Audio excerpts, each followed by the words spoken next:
Hello everyone, welcome to channel learn with ease. आज का topic है कैश फ्लो स्टेटमेंट का, जिसमें हम सॉल्व करेंगे question number 31 chapter 4 DK Goyal की बुक से, class 12 accounts. Online sessions, online classes के लिए आप मुझे व्हाट्सएप कर सकते हो इस नंबर पर अपना नाम और क्लास। आप मुझे फॉलो कर सकते हो टेलीग्राम पर भी। तो क्वेश्चन में दी है आपको बैलेंस शीट खन्ना लिमिटेड की, जिसके बेस पर आपको बनानी है, आपको कैलकुलेट करनी है cash flow from investing activities और cash flow from finance activities. तो सबसे पहले हम निकालते हैं फाइनेंस एक्टिविटीज। और फाइनेंस एक्टिविटीज का मतलब है आपको देखना है कि हम ऑर्गेनाइजेशन के लिए फंड कहाँ से अरेंज कर रहे हैं, ऑर्गेनाइजेशन के लिए पैसा कहाँ से आ रहा है। तो उसको आप कहाँ देखोगे? आप या तो शेयर इशू करते हो, पैसा लोन पर लेते हो, यही दो चार चीजें हैं जहां से आप पैसा अरेंज करते हो। और वो आपको कहाँ से मिलेगा?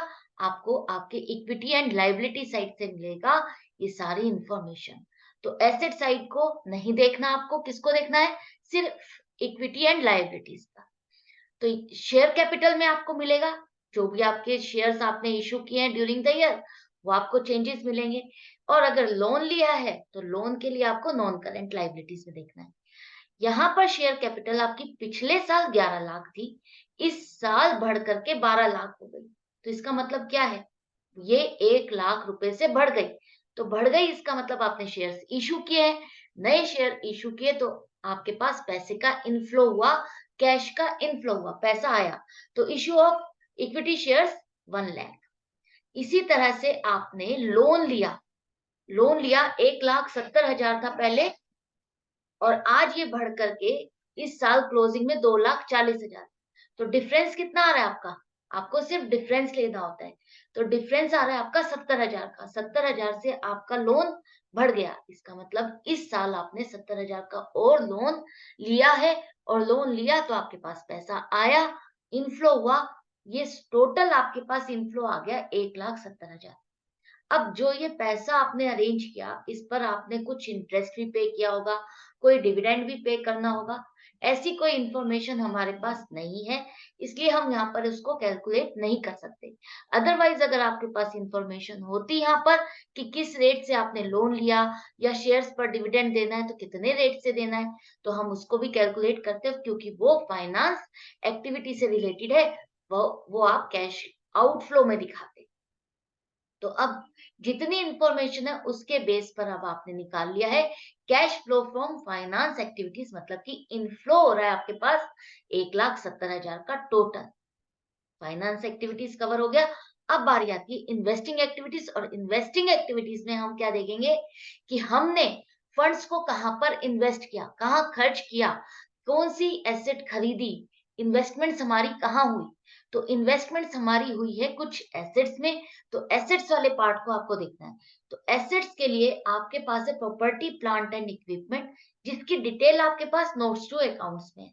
ऐसे ही इंटेंजिबल एसेट्स, जिसकी डिटेल आपके पास नोट्स टू अकाउंट्स में। इसी दोनों को आप देखोगे। करंट एसेट्स आपको नहीं लेना, करंट एसेट्स का इससे कोई लेना देना नहीं है।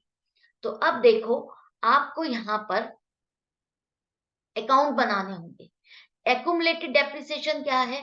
मैंने लास्ट वीडियो में भी समझाया था कि आप जो एसेट खरीदते हो और उस पर जो डेप्रिसिएशन लगाते हो, वो अब तक खरीदने के बाद आज तक आपने कितना डेप्रिसिएशन लगा दिया, वो पूरा आप ऐड करते जाते हो।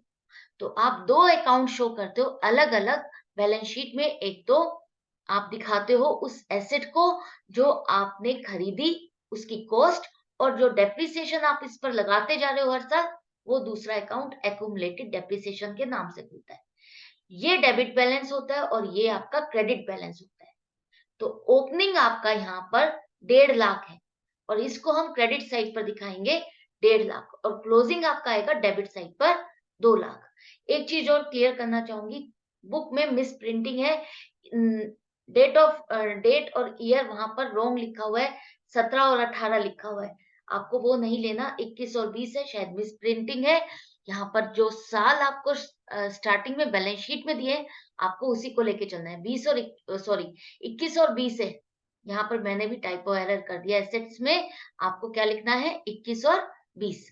तो अब यहाँ पर देखो, आपने ये ओपनिंग और क्लोजिंग बैलेंस लिख लिया। इसके बाद कहा है कि ड्यूरिंग द ईयर हमने एक मशीनरी का पार्ट बेचा है जो कि 24,000 की थी और उस पर आज तक का हमारा डेप्रिसिएशन 16,000 का है। 24,000 की मशीन आप बेच रहे हो और उस पर आज तक की डेट का डेप्रिसिएशन है 16,000। तो ये 16,000 आपका इस ब्लॉक से हट जाएगा। क्यों? क्योंकि हमारा जो क्लोजिंग में बैलेंस आएगा वो उन्हीं मशीनरी का आएगा जो मशीनरी आपके पास एट प्रेजेंट है।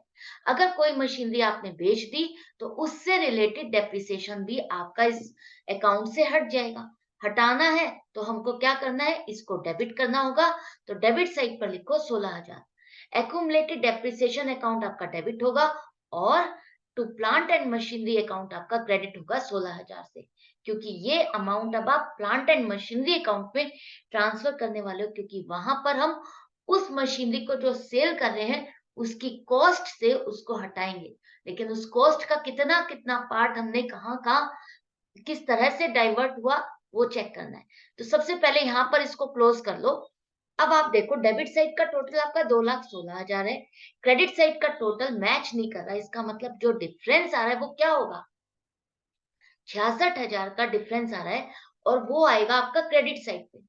डेप्रिसिएशन के क्रेडिट साइड पर आपको लिखना है। एक्यूमुलेटेड डेप्रिसिएशन है ये, डेप्रिसिएशन नहीं है। डेप्रिसिएशन तो आपका खर्चा होता जिसे आप प्रॉफिट एंड लॉस अकाउंट में लिखते। ये एक्यूमुलेटेड डेप्रिसिएशन है जो हम बैलेंस शीट में शो करते हैं। सारा हर साल का डेप्रिसिएशन मिलाकर के टोटल डेप्रिसिएशन है ये। तो इस साल का डेप्रिसिएशन भी आपने लगाया और वो डेप्रिसिएशन भी आकर के इसी अकाउंट में जुड़ेगा। तो जुड़ेगा तो आपको इसमें क्रेडिट करना होगा। क्रेडिट करो बाय डेप्रिसिएशन करंट ईयर का 66,000। अब आपका ये टोटल मैच हो गया और अब आपको ये नई अमाउंट भी मिल गई डेप्रिसिएशन की। तो मिसिंग अमाउंट आपके पास आ गई 66,000, ये इस साल का डेप्रिसिएशन है। अब आप आ जाओ, नेक्स्ट आपको क्या बनाना है, plant and machinery account. Plant and machinery account के लिए आपको क्या चाहिए, ओपनिंग बैलेंस है आपके पास 10 लाख और क्लोजिंग है आपके पास 12,70,000। हम ये इसलिए बनाते हैं क्योंकि हमारे पास कुछ मिसिंग इंफॉर्मेशन है जो कि आपको निकालनी है। यहाँ पर देखो, यहाँ पर ओपनिंग आपका 10 लाख है और क्लोजिंग 12,70,000 हो रहा है। इसका मतलब आपने मशीनरी खरीदी है। लेकिन सीधा सीधा आप यहाँ से 2,70,000 लेकर नहीं चलोगे कि इतने की मशीनरी खरीदी है, नहीं, वो रॉन्ग हो जाएगा क्योंकि कुछ हमने सेल परचेज की है, उसको फाइनली आपको एडजस्ट करके फाइनल फिगर निकालनी है। तो सबसे पहले यहाँ पर हमने एक मशीनरी बेची जिसकी कॉस्ट है 24,000, उस पर डेप्रिसिएशन लगा 16,000 टोटल। तो आज की डेट में उसकी वैल्यू कितनी बची, 8,000 की, जिसे आपने बेचा 6,000 में। तो 6,000 में चीज बेच दी आपने 8,000 वाली, तो आपको कितने का नुकसान हुआ, 2,000 का नुकसान हो गया। तो अब 24,000 की मशीनरी का ये बाइफरकेशन है कि 16,000 तक तो हमने उसको यूज कर लिया, उस पर डेप्रिसिएशन लग गया, 6,000 का हमको पैसा मिल गया उसमें से और 2,000 का हमको नुकसान हो गया। तो टोटल आपका आ गया 24,000 की मशीनरी। तीन चीजों में बाइफरकेट होगी, कितना पैसा मिला, कितना नुकसान हुआ और कितना इस पर डेप्रिसिएशन लगा। और ये मशीनरी इस ब्लॉक से माइनस हो जाएगी। क्यों? क्योंकि आपने ये सेल कर दी, तो अब ये हट जाएगी मशीनरी, अब आपके पास नहीं रही। तो ये एसेट नहीं रही तो हटा दो इसको। माइनस करने के लिए क्रेडिट साइड पर ही आप लिखोगे। ये सारी इंफॉर्मेशन लिखने के बाद अब देखो क्रेडिट साइड का टोटल आपका 12,94,000 आ रहा है और डेबिट साइड का 10 लाख। इसका मतलब जो डिफरेंस आ रहा है वो डेबिट साइड पर आएगा और डेबिट साइड पर डिफरेंस आएगा, इसका मतलब इंक्रीज होने वाली आपकी मशीनरी। तो मशीनरी में इंक्रीज, इसका मतलब आपने परचेज की है। परचेज कितने की है, 2,94,000 और टोटल यहाँ पर लिखो 12,94,000। अब आप खुद देखो, यहाँ पर आप जब अगर डायरेक्ट डिफरेंस लेते तो 2,70,000 आ रहा है और अगर आपने यहाँ से कैलकुलेशन की तो 2,94,000 आ रहा है। ये आपने मशीनरी खरीदी है। तो ये गलती बिल्कुल मत करना कि आप मशीनरी का अकाउंट ना बनाओ या किसी भी एसेट का अकाउंट बनाए बिना ही आप आगे क्वेश्चन सॉल्व कर दो। आपको ऐसा नहीं करना बिल्कुल भी। आपको जरूर से ये अकाउंट बनाना है, वर्किंग नोट है, इसके भी मार्क्स है। अब आ जाओ इन्वेस्टिंग एक्टिविटीज। आपने क्या क्या किया, हमने अपनी एसेट्स को, कौन सी एसेट को बेचा और खरीदा, सिर्फ यही आपको कवर करना है। तो आपने एक मशीनरी बेची जो कि 24,000 की थी, 6,000 आपके पास पैसा आया, जितना पैसा आया बस उतना ही लिखना है आपको, ना तो इसकी डेप्रिसिएशन से आपका मतलब है, ना ही आपको इसके लॉस से मतलब है।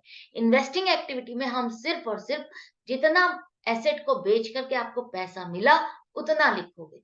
इसी तरह से आपने मशीनरी खरीदी, जितना उस पर आउटफ्लो हुआ, जितना आपने पैसा खर्चा मशीनरी को खरीदने के लिए, वो आपका आउटफ्लो है। 2,94,000 आपने पैसा खर्चा। तो नेट मिला करके आपका नेगेटिव में आंसर आ रहा है, और नेगेटिव में आंसर आ रहा है इसका मतलब क्या है कि आपने पैसा खर्चा है, यूज किया है। तो cash used in investing activities 2,88,000। तो दो चीजें आपसे पूछी थी, हमने दोनों चीज कैलकुलेट कर ली। इन्वेस्टिंग एक्टिविटीज और फाइनेंस एक्टिविटीज दोनों अच्छे से समझ में आ गए।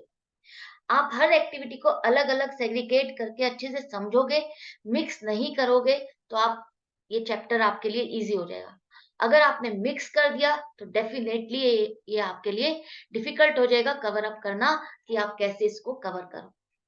तो आई होप ये क्वेश्चन आपको अच्छे से समझ में आ गया, डिफिकल्ट नहीं था, अच्छा क्वेश्चन था। मिलूंगी मैं नेक्स्ट वीडियो में नेक्स्ट क्वेश्चन के साथ, लेकिन आपको अपनी प्रैक्टिस जारी रखनी है। Goodbye and take care.